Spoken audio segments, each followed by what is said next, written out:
इस वीडियो में मैं आप लोगों को ये बताऊंगा कि किस तरह से गवर्नमेंट बॉडी होती है, ये पूरा शेयर मार्केट, स्टॉक मार्केट या कमोडिटी मार्केट किस तरह से रेगुलेट होता है, कैसे ऑपरेट किया जाता है, कैसे क्या है, वो सब चीज़ें मैं इस वीडियो में आपको बताऊंगा। तो देखिए, मैं आप लोगों को समझाने की कोशिश करता हूँ।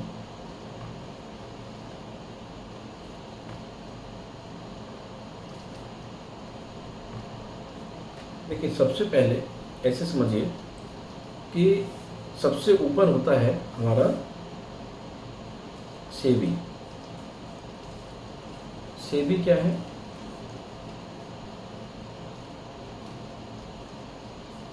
सेबी एक गवर्नमेंट ऑर्गेनाइजेशन है, ठीक है, गवर्नमेंट बॉडी है जो इन सब चीज़ों को रेगुलेट करती है। सेबी के नीचे क्या है? सेबी के नीचे होते हैं एक्सचेंजेस। एक्सचेंज, जैसे एक्सचेंज कौन कौन से होते हैं? एनएसई,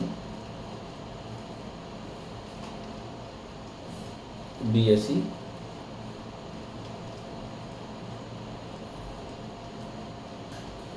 ठीक है, एमसीएक्स, एनसीडीईएक्स, ठीक है।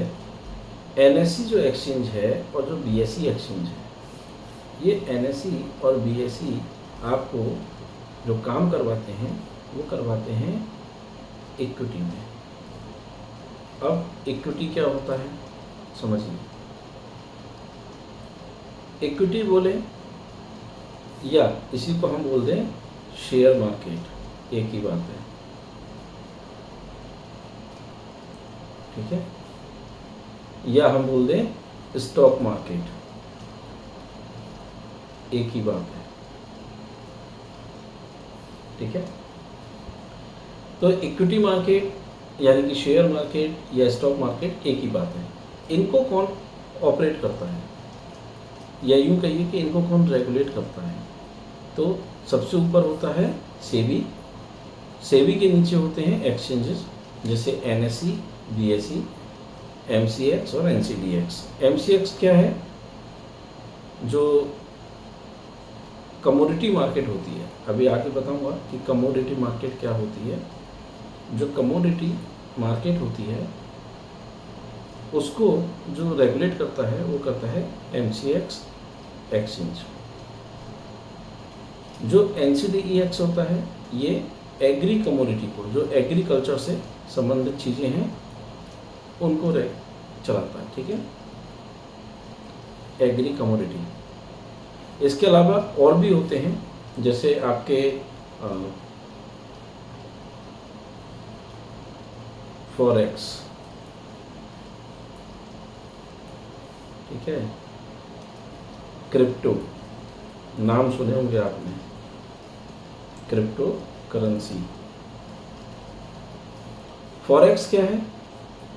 जो इंटरनेशनल करेंसीज होती हैं, ठीक है, जैसे यूरो, यूएसडी, यूरोप का और यूएस का, ठीक है, यूरो यूएसडी है, जैपनीज है, कैनेडियन है, बहुत सारी, मतलब दो अलग अलग कंट्रीज़ की, दो अलग अलग देशों की जो करेंसीज हैं उनका जो पेयर होता है उसे फॉरेक्स मार्केट कहते हैं। क्रिप्टो करेंसी सुना होगा आप सभी ने, बिटकॉइन है, जहाँ पे कॉइन्स में ट्रेड होते हैं, वो क्रिप्टो करेंसी होता है, ठीक है। तो ये इंडिया में लीगल नहीं है, इसलिए हम इस पर अभी बात नहीं करेंगे। हालांकि फॉरेक्स में, क्रिप्टो करेंसी में लोग बहुत काम करते हैं, लेकिन गवर्नमेंट ने इसको अलाउ नहीं किया है, इसलिए हम लोग कोई भी गलत काम नहीं करेंगे। इसलिए इसके बारे में हम लोग सबसे लास्ट में बात करेंगे, सिर्फ आपको एक इसका जानकारी देंगे कैसे क्या होता है, ठीक है। फिलहाल अभी हम इसको नहीं देखेंगे। तो अभी जो हम लोग समझ रहे थे वो समझ रहे थे किसके बारे में? एक्सचेंजेस के बारे में। सेबी एक्सचेंज क्या है? तो सबसे पहले मैंने आपको दोबारा से बताता हूँ। सबसे पहले मैंने आपको बताया कि सबसे ऊपर कौन होता है? सेबी। सेबी का फुल फॉर्म क्या है? Security exchange board of India. ठीक है, सब चीज़ों को सबको यही देखता है। सेबी के नीचे क्या है? एक्सचेंज, एक्सचेंजेस सब उसके नीचे है। एक्सचेंजेस कौन से? एनएसई, बीएसई, एमसीएक्स, एनसीडीएक्स, ये सारे जो आईईएक्स भी आता है, ये सब जो एक्सचेंजेस हैं जहाँ से ये पूरा मार्केट चलता है। जो प्राइसेस, जो लाइव प्राइस चल रहे हैं वो कहाँ से चल रहे हैं? वो एक्सचेंज से चलते हैं। ठीक है, एक्सचेंज के नीचे क्या होता है? एक्सचेंज के नीचे होता है ब्रोकर। जैसे आप लोगों ने नाम सुना होगा, ब्रोकर्स के नाम सुने होंगे। ठीक है, कौन कौन से ब्रोकर्स होते हैं? वैसे तो इंडिया में बहुत सारे ब्रोकर्स हैं। ठीक है, लेकिन मैं कुछ ब्रोकर्स के नाम आपको बताता हूँ। आप लोगों ने सुना होगा शेर खान,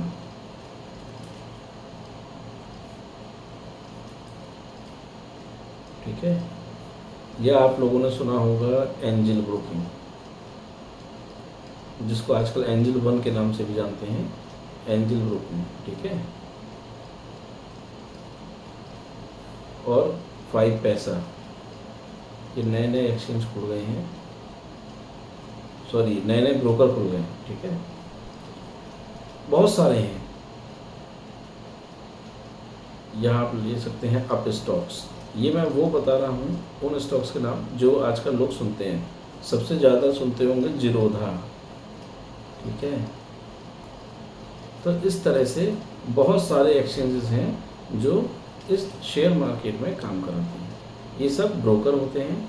सेबी के रजिस्ट्रेशन की ज़रूरत किसे होती है? बहुत सारे लोग कंफ्यूज रहते हैं, पता होता नहीं है, लेकिन बस सीधा एक सवाल करते हैं, क्या आप सेबी रजिस्टर्ड हैं? अगर हम उनसे पलट के पूछ रहे हैं कि सेबी के रजिस्ट्रेशन की ज़रूरत किसे होती है, तो सेबी के रजिस्ट्रेशन की ज़रूरत उन लोगों को होती है जो लोग ट्रेडिंग में इन्वॉल्व होते हैं, यानी कि जो ट्रेड करा रहे होते हैं। तो ब्रोकर है, ब्रोकर के लिए सेबी के रजिस्ट्रेशन की ज़रूरत होती है। यह अगर आप किसी भी ब्रोकर के साथ जुड़ते हैं तो उसका सेबी का रजिस्ट्रेशन नंबर ज़रूर चेक कीजिए, जो कि उसकी वेबसाइट में सबसे नीचे आपको मिल जाएगा। उस नंबर को आप सेबी की वेबसाइट पे जाकर भी चेक कर सकते हैं कि क्या ये वाकई में रजिस्टर्ड है भी या नहीं। ठीक है, तो ये हो गया आपका ब्रोकर। ठीक है, अब ब्रोकर के नीचे कौन होता है?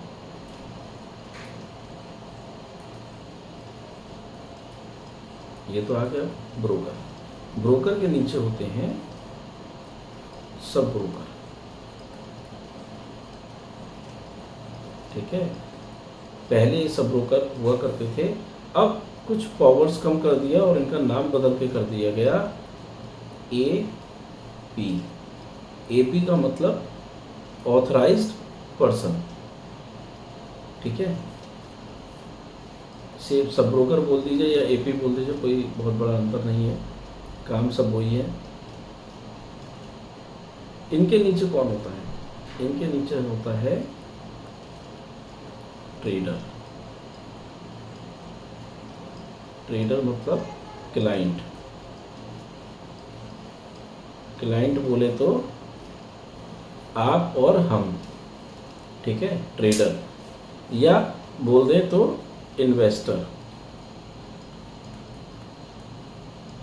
अब ट्रेडर या इन्वेस्टर, इसमें क्या अंतर है?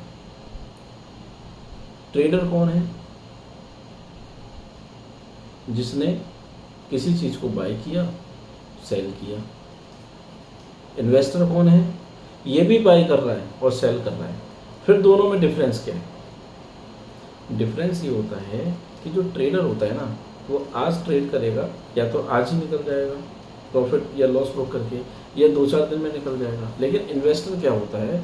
जिसने एक लंबे समय के लिए अपने शेयर्स को होल्ड करके रखता है, वो इन्वेस्टर कहलाता है। ठीक है, समझ में आ रहा है आप लोगों को?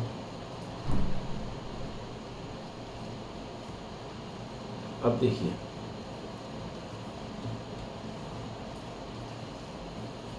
जो एनएसई है एक्सचेंज, वैसे तो जो बीएसई एक्सचेंज है इसका फुल फॉर्म होता है बॉम्बे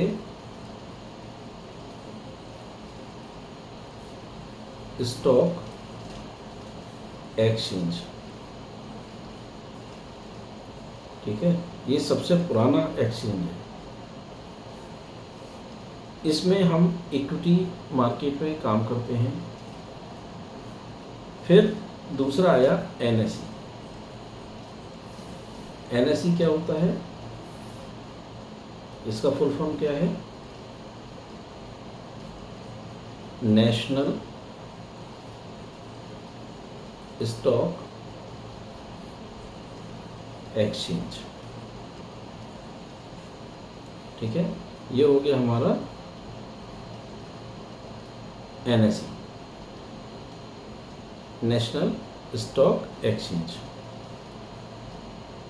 अगर हम कमोडिटी में काम करते हैं, ठीक है, कमोडिटी क्या होता है आगे बताऊंगा, लेकिन अभी आप समझिए अगर हम कमोडिटी में काम करते हैं तो जो मोस्टली काम किया जाता है वो किया जाता है एमसीएक्स में, यानी कि इसकी फुल फॉर्म क्या होती है,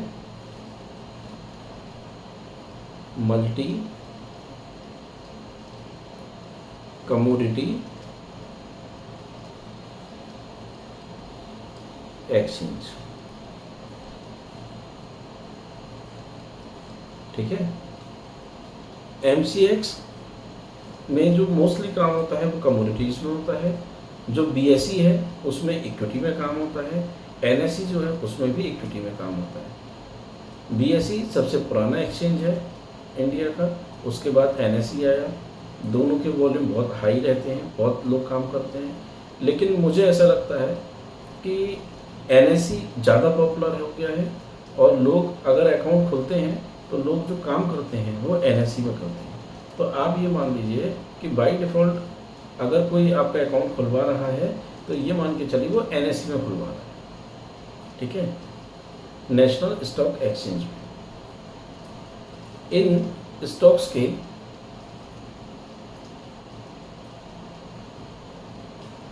जो एक्सचेंजेस हैं इनका ओपनिंग कब होता है, इनकी टाइमिंग क्या है, तो मैं आप लोगों को बताता हूँ। जो इक्विटी एक्सचेंजेस हैं यानी कि एनएसई,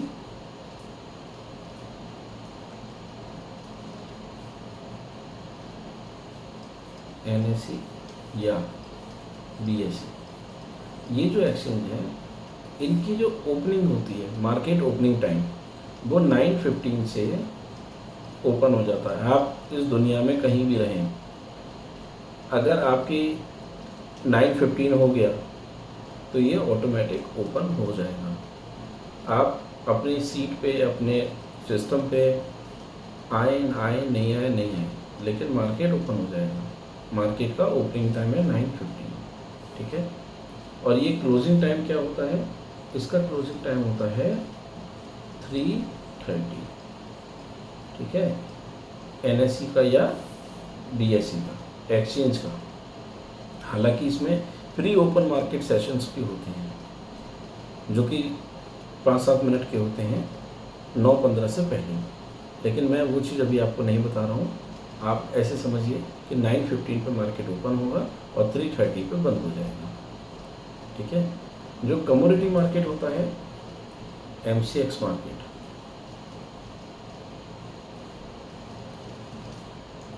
ये जो ओपन होता है ये मॉर्निंग में 9 बजे ओपन होता है। अब ध्यान से समझिएगा, 9 बजे ओपन होता है और ये लगभग जो मार्केट चलता है वो रात को 11:30 बजे तक चलता है। ठीक है, इसकी टाइमिंग ये है। लेकिन दीपावली के बाद, या यूँ कहिए कि दीपावली से, हर साल दीपावली से चेंज हो जाता है, जो कि होली तक रहता है। तो दीपावली से होली तक यानी विंटर्स में, ऐसे कहिए कि विंटर्स में जो इसकी टाइमिंग है वो 9 बजे तो ओपन होगा, लेकिन रात को टाइमिंग बढ़ जाती है।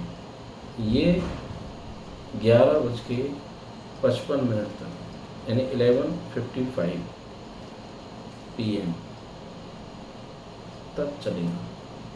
मार्केट का क्लोजिंग टाइम जो रहेगा वो क्या रहेगा? मार्केट का क्लोजिंग टाइम ध्यान रखिएगा, विंटर्स में जो मार्केट का क्लोजिंग टाइम होगा वो होगा 11:55। ये लगभग दीपावली से होली तक रहता है। अब आता है नेक्स्ट एक्सचेंज जो मैंने आप लोगों को बताया था, वो है NCDEX।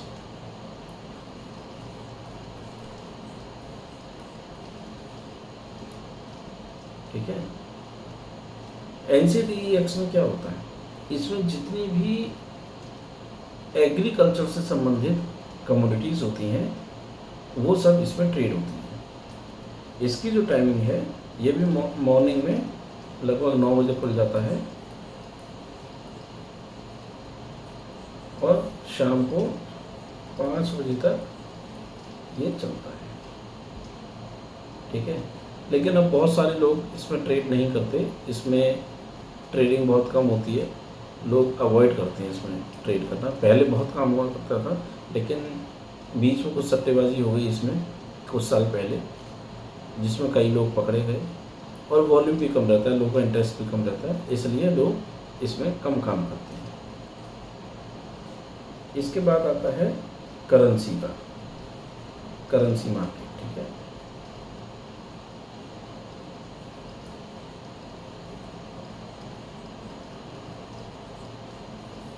Currency market. अब समझिए, करेंसी मार्केट को भी NSE चलाता है। NSE में करेंसी ट्रेड होती है। ठीक है, वैसे तो इसका भी एक्सचेंज अलग है, लेकिन जो वॉल्यूम है वो NSE में ही जो लोग अपना अकाउंट ओपन कराते हैं इक्विटी में, वही लोग करेंसी में भी अकाउंट ओपन करा देते हैं और वहाँ भी काम कर लेते हैं। तो यानी कि मोस्टली ट्रेडर्स जो हैं वो करेंसी में अगर ट्रेड करना है तो NSE में ही ट्रेड कर लेते हैं। तो इसकी भी टाइमिंग वही होती है जो मॉर्निंग में 9 बजे खुल जाता है ये, और 9 बजे से चलता है शाम को 5 बजे तक। इसमें हम कहेंगे कि किस में ट्रेड होता है? इंडियन रुपीज़ में, जैसे USD INR। ठीक है, यानी कि US डॉलर और इंडियन रुपीज़। ठीक है, इसी तरह से और भी कई करेंसीज हैं, जैसे euro INR, USD INR। USD मतलब US डॉलर, यूरो मतलब यूरोपियन डॉलर। तो इनका INR के साथ ट्रेड होगा। जैसे फॉरेक्स में मैंने क्या बताया था, 2 अलग अलग कंट्रीज के करेंसी पेयर होते हैं, लेकिन इंडिया में जो करेंसी ट्रेड हो रही है वो क्या है? कंट्री, अदर कंट्री होगी, जैसे US या यूरोप या GBP। ठीक है, और इनका जो पेयर रहेगा वो इंडियन करेंसी के साथ होगा, यानी कि INR के साथ होगा। ठीक है, तो ये हो गया अपना इंडियन करेंसी। यहाँ पर मैंने आप लोगों को एक्सचेंज के बारे में समझाया, पूरा गवर्नमेंट बॉडी के बारे में समझाया, एक्सचेंज की क्या ओपनिंग टाइम है, क्या क्लोजिंग टाइम है, इसके बारे में समझाया। ठीक है, अब नेक्स्ट समझिए कि इक्विटी मार्केट क्या होता है। अब देखिए, ध्यान से देखिएगा, समझिए। इक्विटी यानी कि अब इक्विटी मार्केट के 3 पार्ट हैं। पहला कैश मार्केट, दूसरा FUTURE फ्यूचर मार्केट, और तीसरा ऑप्शन OPTION।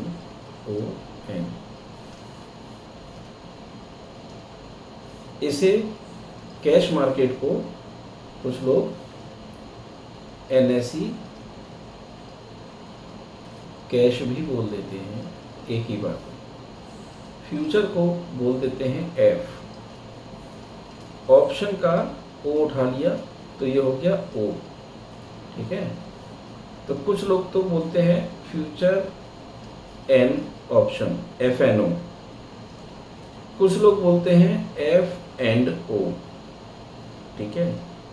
अभी किसी का फोन आ जाए जिसे बहुत ज़्यादा जानकारी नहीं है इस मार्केट की, तो वो क्या कहेगा, सर मैं एफ एन ओ में काम करता हूँ।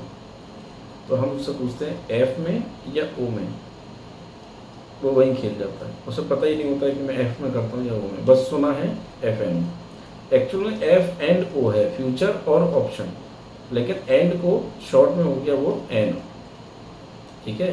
तो एफ एन ओ भी बोल दो, एफ एंड ओ बोल दो, अब एक ही बात है, लेकिन कैश, फ्यूचर और ऑप्शन, ठीक है। अब कैश मार्केट क्या होता है, सबसे पहले ये समझते हैं कि कैश मार्केट क्या है।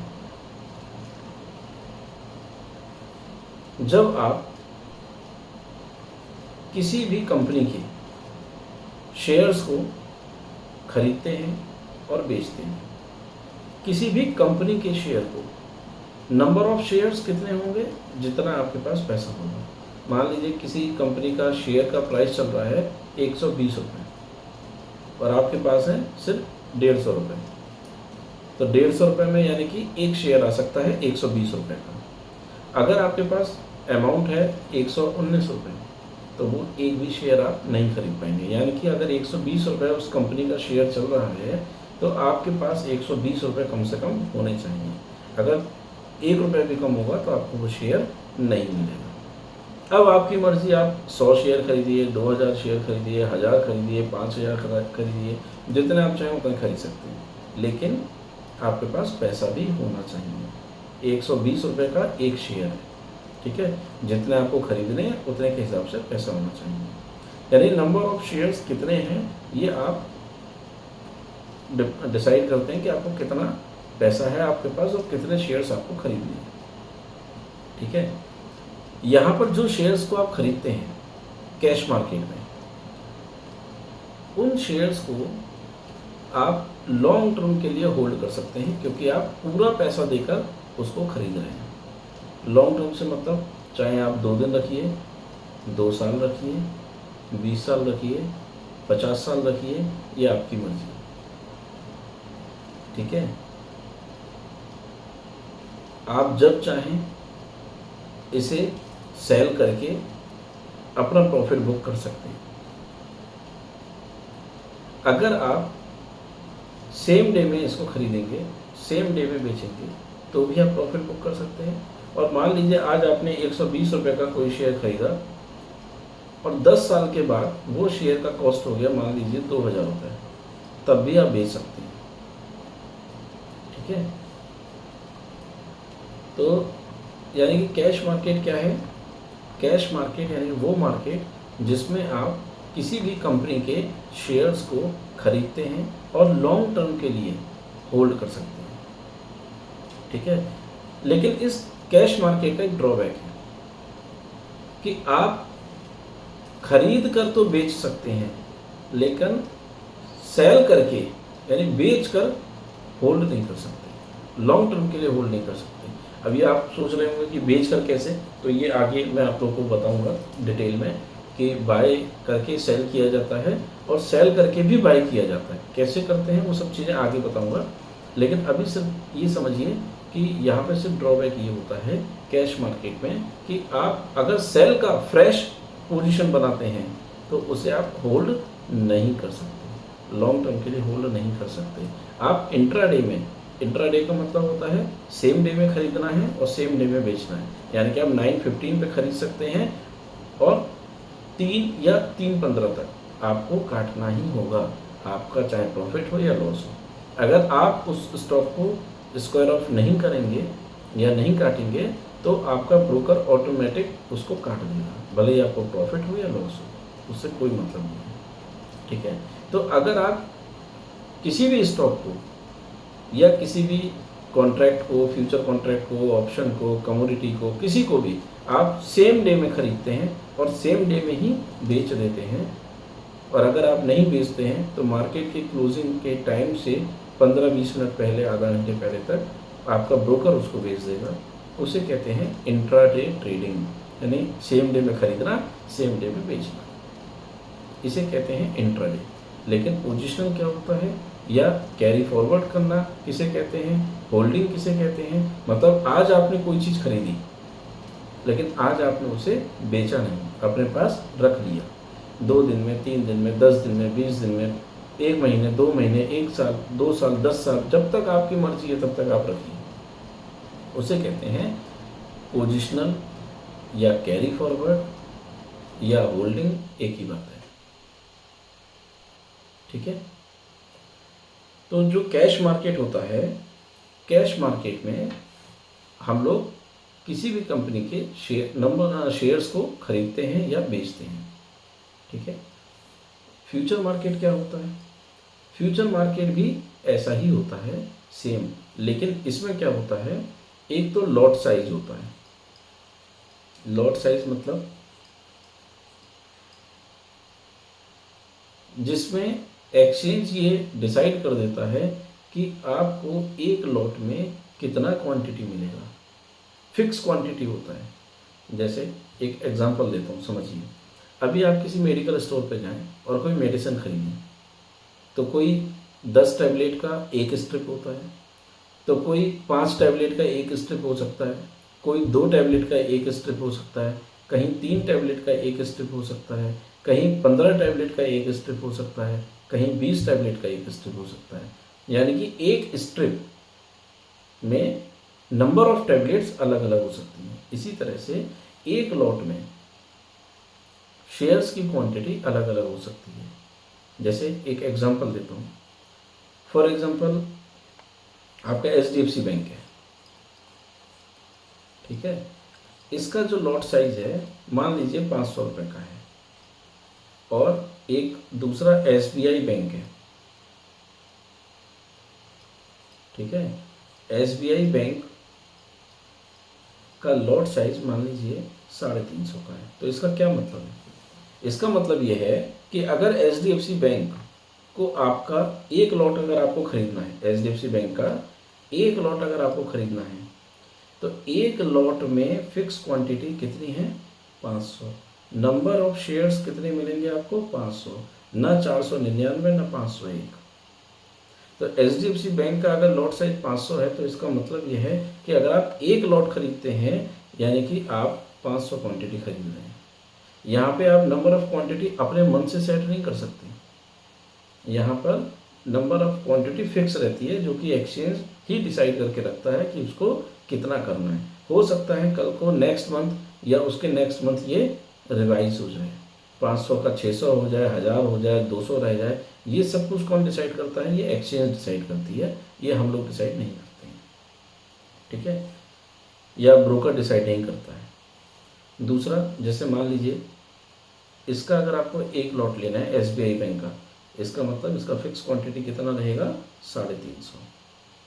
अब आपके पास पैसा है, बहुत पैसा है, करोड़पति हो, ठीक है। आप कहते हो जी मैं एक लॉट नहीं लूँगा, एक लॉट से मेरा कुछ नहीं होने वाला, मुझे तो ज़्यादा चाहिए। तो कितनी लॉट लेना चाहते हो, जितनी भी लॉट आप लेना चाहते हो ले सकते हो, लेकिन आपके पास पैसा होना चाहिए। मान लीजिए आपने कहा कि मैं 5 लॉट लेता हूँ, तो 5 लॉट का मतलब कितना क्वांटिटी, ये 5, एक लॉट में कितना है 500, तो 5 लॉट में कितना हो गया 2500। तो 2500 क्वांटिटी ये आपकी आ गई। ठीक है।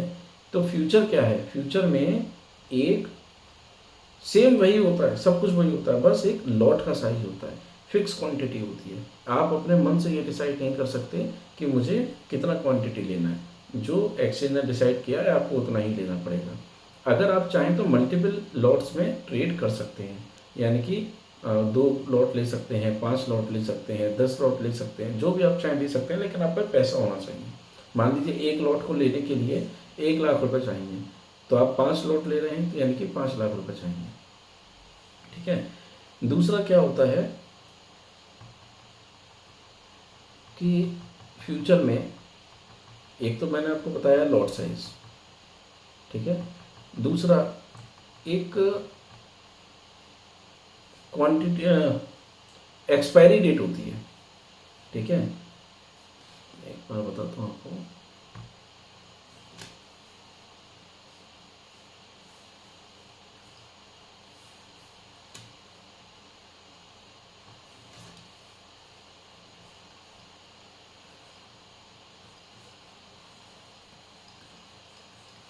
देखिए स्क्रीन पे, यहाँ पर मैंने आपको कैश मार्केट के बारे में तो बता ही दिया है, फ्यूचर के बारे में मैं आपको बता रहा था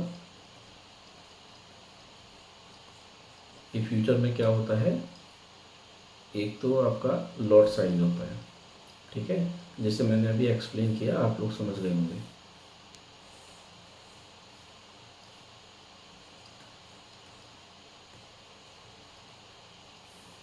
और दूसरा जो होता है वो क्या होता है, एक्सपायरी डेट। अब एक्सपायरी डेट क्या होती है, कॉन्ट्रैक्ट, हर महीने का एक कॉन्ट्रैक्ट होता है। जैसे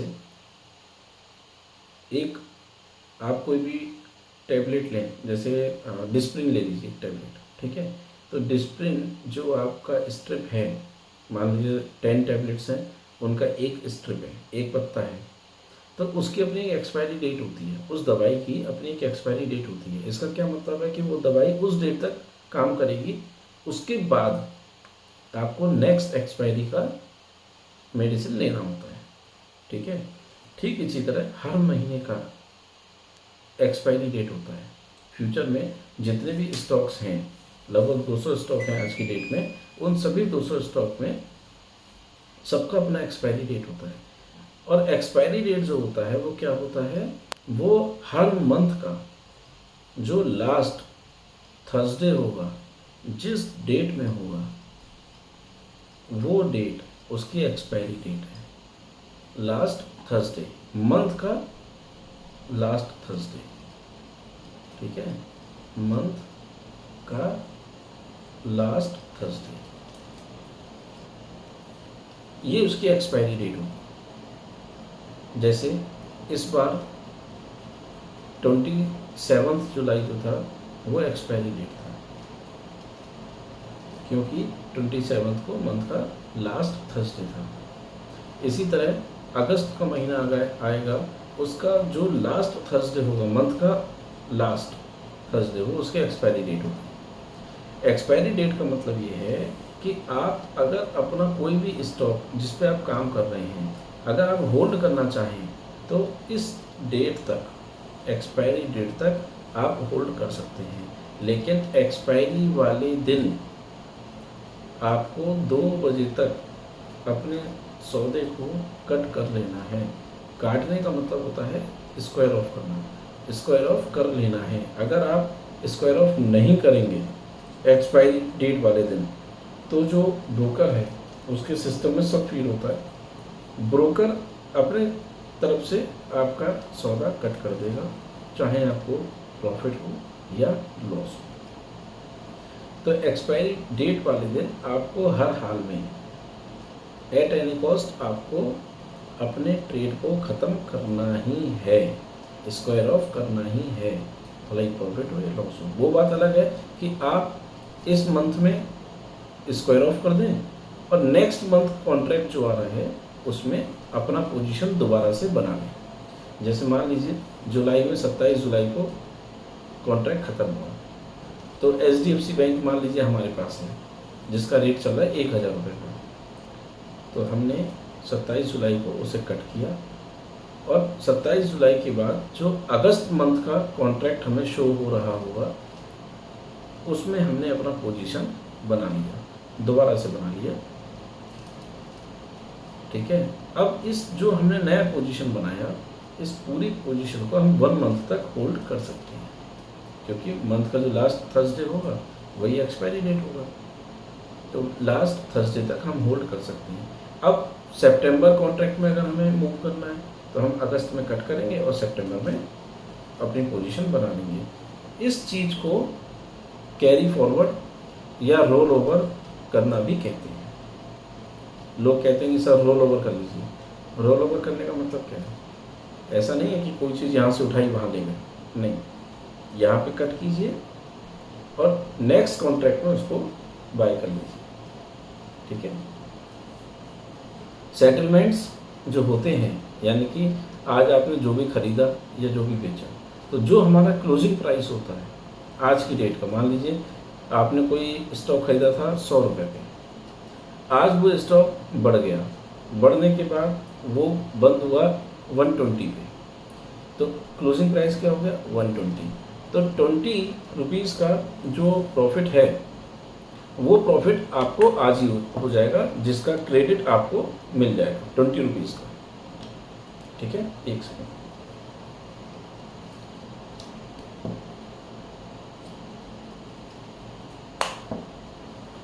तो 20 रुपीज़ का जो क्रेडिट है वो आप लोग को आज ही मिल जाएगा। अब नेक्स्ट डे आपका जो ओपनिंग प्राइस होगा वो क्या होगा 120, क्योंकि 20 रुपीज़ का तो क्रेडिट आपको मिल गया, तो कितना रहेगा 120 का रहेगा। अब मान लीजिए वो पहुंच गया 147, तो 120 से 147 तक का जो प्रॉफिट है वो आपको नेक्स्ट डे मिल जाएगा, यानी 27 पॉइंट्स का प्रॉफिट आपके लेजर में अपडेट हो जाएगा। ठीक है, अब उसके थर्ड डे यानी कि नेक्स्ट डे मार्केट का ओपनिंग हुआ 115 पे, आपका क्लोजिंग प्राइस क्या था एक दिन पहले 147, तो आपका जो क्लोजिंग प्राइस था 147 और आज ओपनिंग हुआ 115 पे, और आज का जो डे का क्लोजिंग हुआ वो हुआ 100 रुपीज़ पे। क्लोजिंग कितने पे है 100 पे। इसका मतलब कल का जो क्लोजिंग था 147 वो आपका आज का ओपनिंग हो गया। आपका जो ट्रेड है उसका ओपनिंग प्राइस क्या रहेगा 147। क्यों? क्योंकि 147 तक का हिसाब कल आपका हो चुका है। तो 147 से लेकर और 100 पे आज क्लोजिंग हुआ, तो आपको लॉस हो गया 47 पॉइंट्स का। तो ये 47 पॉइंट्स का जो लॉस है वो आज आपका सेटल कर दिया जाएगा। अब नेक्स्ट डे के लिए आपका जो ओपनिंग प्राइस होगा वो 100 रुपीज़ हो जाएगा। ठीक है, तो इस तरह से ब्रोकर्स डेली बेसिस पे आपका सेटलमेंट्स करते हैं। ठीक है, अब देखिए ये तो हो गई फ्यूचर की बात। अब ऑप्शन क्या होता है? ऑप्शन थोड़ा डिटेल होता है, डिटेल में होता है। इसमें दो चीज़ें होती हैं, कॉल, इसको बोलते हैं शॉर्ट में सीई, और दूसरा होता है पुट, इसको बोलते हैं पीई। इसका भी एक्सपायरी डेट होता है। ठीक है, इसको भी खरीदा जाता है, इसको भी बेचा जाता है, लेकिन इनका एक्सपायरी डेट जो होता है इनमें भी दो तरह के होते हैं, एक इंडेक्स होता है, एक स्टॉक होता है। अभी आपको आगे बताऊंगा कि इंडेक्स क्या है, स्टॉक क्या है। ठीक है, फिलहाल आप ये समझ लीजिए कि जो ऑप्शन ट्रेडिंग होती है उसमें कॉल और पुट में हम लोग बाय या सेल करते हैं। ठीक, इसके बाद आ जाता है जो एक्सचेंज, वो है MCX। अब MCX के बारे में समझ लीजिए कि MCX क्या है। कमोडिटीज़ क्या हैं, जैसे मेटल्स हैं, एल्यूमिनियम,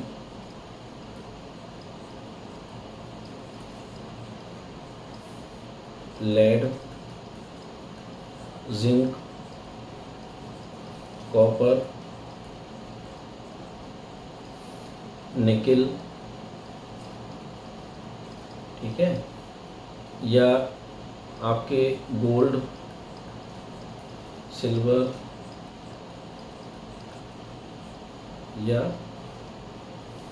आपका हो गया क्रूड ऑयल, नेचुरल गैस, ये जो हैं इनको हम बोलते हैं कमोडिटीज़। ठीक है, तो क्रूड ऑयल और नेचुरल गैस का एक ग्रुप होता है, इसे बोलते हैं एनर्जी।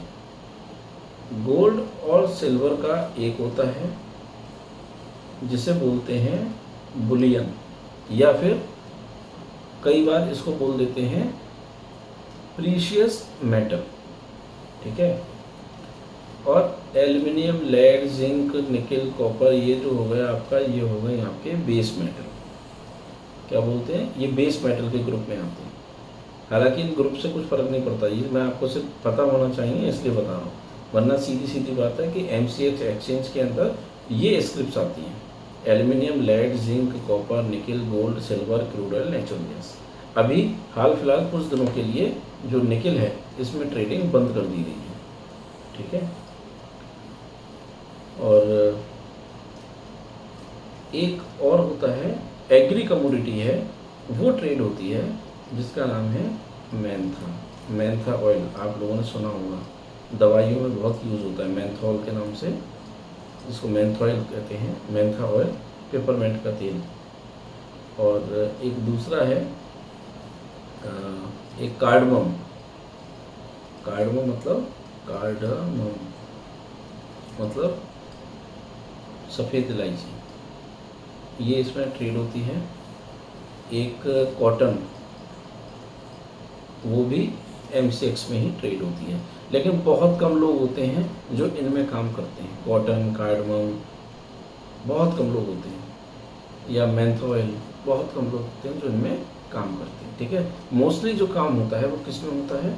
मोस्टली जो काम होता है वो होता है आपका कॉपर है, ये जो बेस मेटल्स हैं इनमें होता है, जिसमें मोस्टली आदमी कॉपर में कर लेता है, गोल्ड में कर लेगा, सिल्वर में कर लेगा। सबसे ज़्यादा काम क्रूड में होता है और नेचुरल गैस में होता है, ठीक है। तो ये हो गया MCX एक्सचेंज के बारे में। अब बात आती है NCDEX, जो हमारा नेक्स्ट एक्सचेंज है वो क्या है? NCDEX।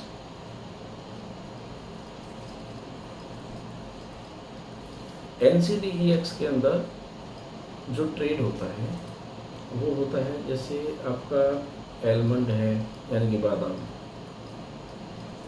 ठीक है, टर्मरिक है, और रेड चिली है,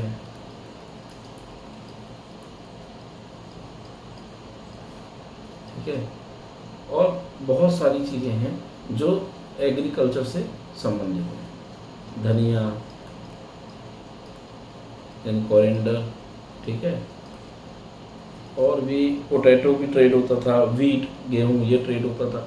तो NCDEX के अंदर बहुत सारी इस तरह की एग्रीकल्चर से संबंधित चीज़ें ट्रेड होती हैं।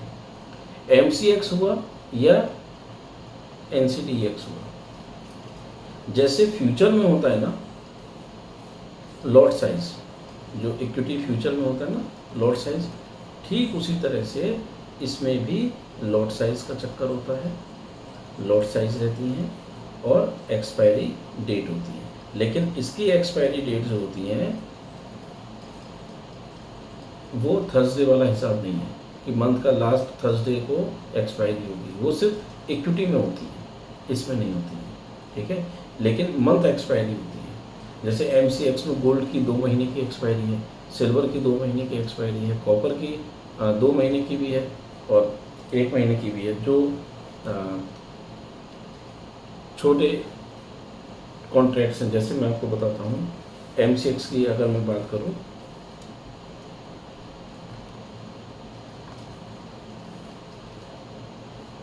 तो देखिए अगर मैं MCX एक्सचेंज पे आ जाऊँ, क्योंकि इसमें भी लोग बहुत काम करते हैं, तो MCX में जो मूवमेंट्स आते हैं अधिकतर वो शाम को आते हैं, क्योंकि शाम को इवनिंग में 5, साढ़े 5 या 6 बजे US का मार्केट ओपन होता है। तो जैसे ही US का मार्केट ओपन होगा तो मार्केट में मूवमेंट्स आएंगे, फिर डेटा आते हैं। डेटा मतलब फंडामेंटल डेटा, कि आज इस अनएम्प्लॉयमेंट का डेटा आ रहा है, आज इस चीज़ का को PPI का डेटा आ रहा है, आज इन्फ्लेमेशन आ रहा है, कुछ भी मतलब डेटास आते रहते हैं। बहुत सारे डेटा होते हैं जो मार्केट को वॉलेटाइल करते हैं, हिलाते हैं, ठीक है। तो मैं आपको बताता था इसमें जैसे क्या होता है, एल्यूमिनियम है। अब एल्यूमिनियम का जो लॉट साइज है वो है 5000 का। अब इसके लिए पैसा भी ज़्यादा चाहिए, तो इन लोगों ने क्या करा, इसी का एक कॉन्ट्रैक्ट बना दिया छोटा, इसे बोल दिया एल्यू मिनी, इसका कॉन्ट्रैक्ट कर दिया 1000 का। इसका मतलब अगर एल्यूमिनियम 1 रुपया बढ़ता है या 1 रुपया घटता है तो 5000 रुपये का प्रॉफिट या 5000 का लॉस। अब छोटा आ जाओ, एल्यूमिनियम 1000 का प्रॉफिट 1000 का लॉस। जब 1 रुपया बढ़ेगा तो, अगर 10 पैसे हो गया तो उस हिसाब से कैलकुलेशन होगी। 25 पैसा अगर प्रॉफिट हुआ या लॉस हुआ तो उस हिसाब से कैलकुलेशन होगी। ठीक है, इसी तरह से कॉपर, इसका लॉट साइज है 2500 का, यानी कि अगर कॉपर मान लीजिए इसका प्राइस चल रहा है 705 रुपये, अगर ये 706 रुपये हो जाए तो आपको 2500 रुपये का प्रॉफिट या लॉस रहेगा। ठीक है, इसी तरह गोल्ड का बड़ा लॉट है या छोटा लॉट है। सिल्वर जो होता है, सिल्वर 3 तरीके का होता है। सिल्वर में एक होता है सिल्वर, दूसरा होता है सिल्वर मिनी, और तीसरा होता है सिल्वर माइक्रो। अब इन तीनों में अंतर क्या है? जो बड़ा सिल्वर है वो है 30, लॉट साइज 30 है, क्योंकि ये 30 किलो का है। ठीक है, इसलिए इसका लॉट साइज 30 माना है।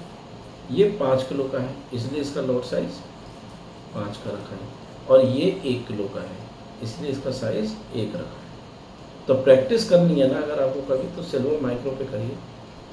बहुत बड़ा प्रॉफिट नहीं होता, बहुत बड़ा लॉस नहीं होता। बाकी क्रूड ऑयल है, क्रूड ऑयल मिनी है, नेचुरल गैस है, नेचुरल गैस मिनी है, लेड मिनी है, जिंक मिनी है, तो इन सब के लॉट साइज है। ठीक है, लेकिन इसका मतलब ये नहीं है कि मेंथा ऑयल है तो मेंथा ऑयल मिनी है, यानी सबका ही मिनी हो जाए, ऐसा भी नहीं है। जिसके हैं उसके हैं, जिसके नहीं है उसके नहीं है। ये सब चीज़ें डिसाइड करता है आपका एक्सचेंज। ठीक है, चलिए अब वापस आते हैं अपने NSE एक्सचेंज में। तो अब हम यहाँ से, अभी तक तो मैंने आपको एक ओवरव्यू दिया कि BSE क्या है, NSE क्या है, कब खुलता है, कब बंद होता है, गवर्नमेंट बॉडी क्या है, ये सब चीज़ें मैंने आपको बताई। ठीक है, अब अगर हम काम करें NSE के कैश में, तो देखिए कैश मार्केट में अगर हम काम करते हैं तो इसमें 2 चीज़ें होती हैं। एक, आपने ट्रेड किया, ट्रेडिंग, और दूसरा आपने इन्वेस्ट किया। ठीक है, जैसे मैंने आपको बताया था कि ट्रेडिंग और इन्वेस्ट या इन्वेस्टिंग, इसमें क्या डिफरेंस है। ट्रेडिंग आपने लिया, आज बेच दिया, या आज लिया 2-4 दिन में बेच दिया। इन्वेस्टिंग का मतलब हो गया आज आपने लिया और एक लंबे समय के लिए होल्ड किया, यानी कि 6 महीने, 1 साल, 2 साल, 10 साल, 5 साल, 20 साल। ठीक है, ये इन्वेस्टिंग है। दूसरा, इंट्राडे और पोजिशनल क्या होता है। इंट्राडे और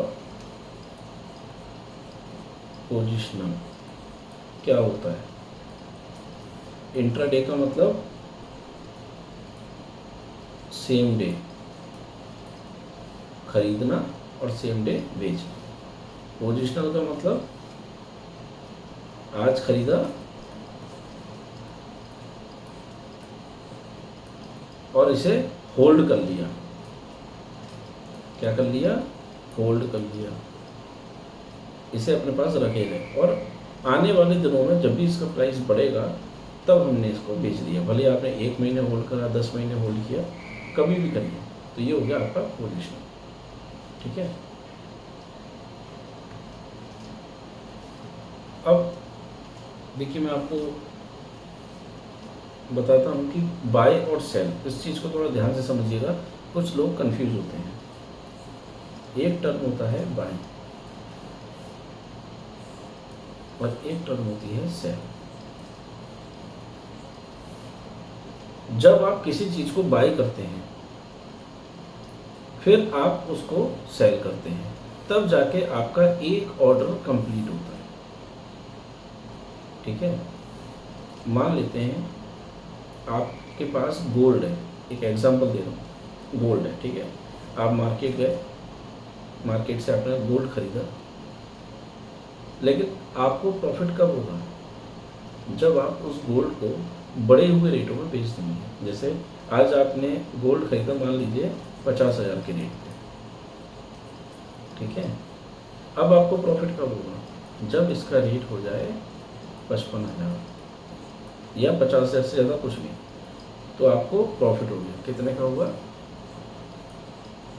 5,000 पॉइंट्स का, ठीक है।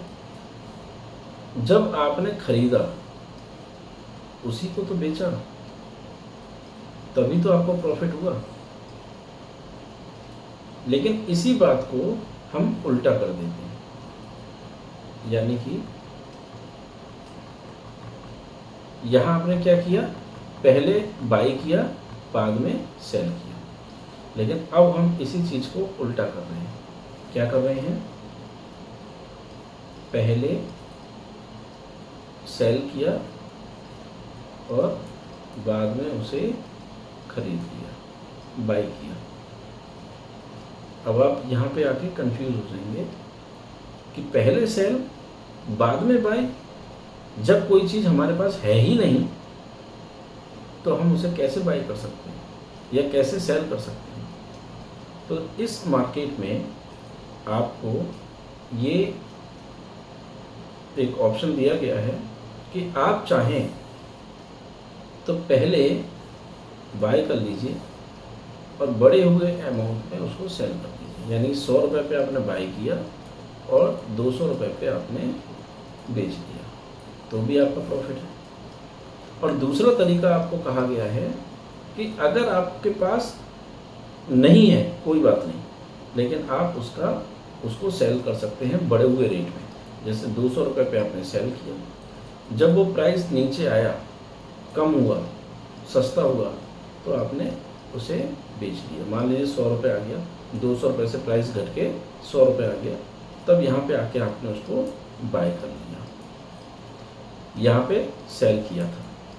यानी कि दोनों ही तरह से खेल सकते हैं। बाय करके भी सेल किया जा सकता है और सेल करके भी बाय कर सकते हैं। यानी कि सस्ते में खरीदो, महंगे में बेचो, ये हो गया आपका बाई सेल का मेथड। महंगे में बेचो और सस्ते में खरीदो, ये हो गया आपका दूसरा मेथड, ठीक है। यहाँ पे ये कंफ्यूज मत होइएगा कि हम पे तो कुछ है ही नहीं तो हम बेचेंगे किसे। भले ही आप पे कुछ नहीं है लेकिन आप बेच सकते हैं।